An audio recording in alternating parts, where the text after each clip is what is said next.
I'm so glad you're here. My name is Dr. Emily Stone. I'm a licensed marriage and family therapist and a professor.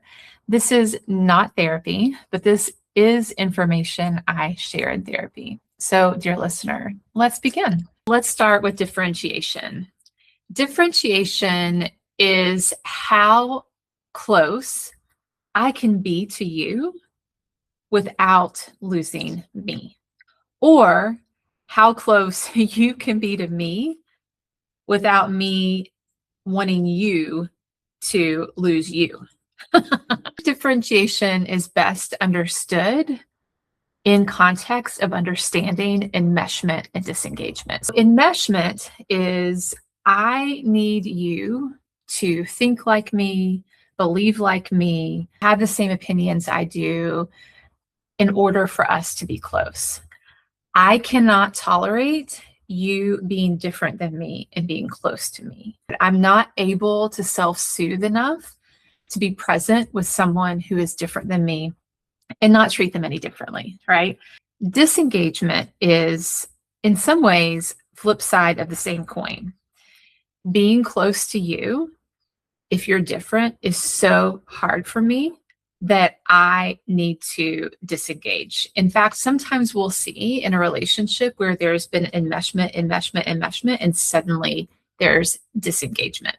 Let's say a family is very enmeshed. Everyone has to think the same, feel the same. In fact, feelings aren't really welcomed. They make people uncomfortable. And of course, none of this is being said outright. It's not being said out loud. These are unspoken rules that we all kind of pick up on in the family. Everyone has to think and feel the same. Differences are not really allowed. They're looked down on.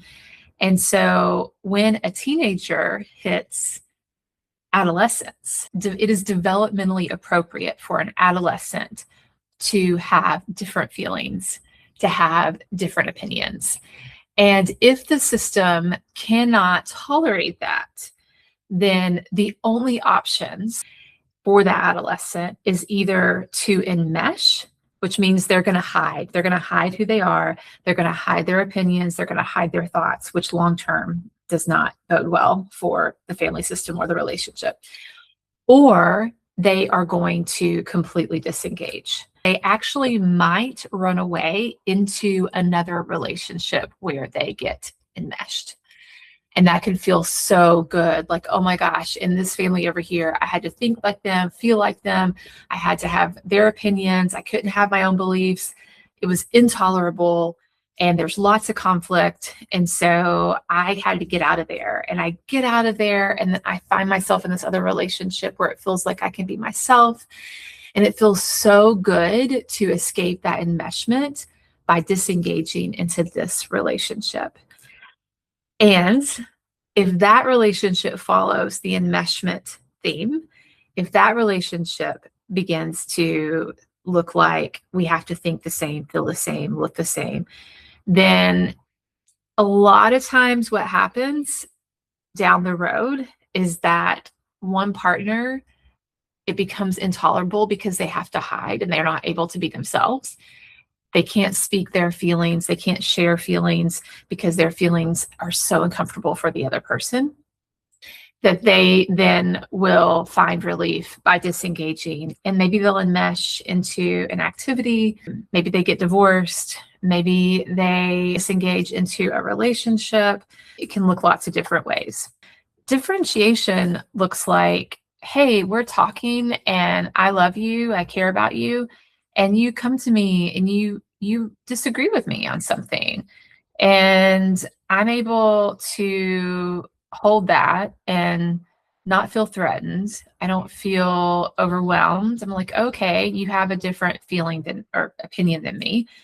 And I'm able to kind of consider it and maybe hold on to my point of view, but also stay close. Like, okay, you have a different opinion. I get it. I hear you. I still think and feel like I do, and I still love you. I'm not going to treat you any differently. That is differentiation. Now, does it mean there's never any conflict? No. In fact, conflict in a family, in a relationship, has a way of rewriting a ship if it has become enmeshed. If the system can allow the conflict to do that. Otherwise, it will lead to that disengagement piece or further enmeshment. You might wonder, like, how does this look? What does it look like to enmesh or to disengage? Did you grow up in a family where there may have been more disengagement, more enmeshment, or some sort of pattern that followed a cycle? Do you see that in your own relationships? Is it hard for you to be close to someone that might have a different opinion?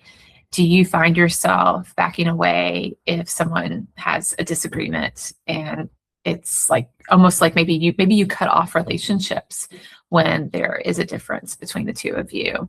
Now, this is not saying that, okay, if you are perfectly differentiated, you're going to be able to be close to someone even when they have bad behavior or if they believe things that feel harmful and abusive. Absolutely not.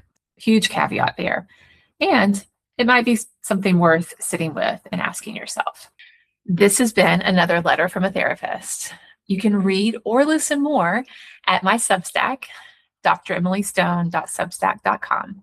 If this letter spoke to you, I would love to hear your thoughts in the comments below. I read every single one, and I hope you will consider following if you think that I might share something that would be helpful for you or someone you know.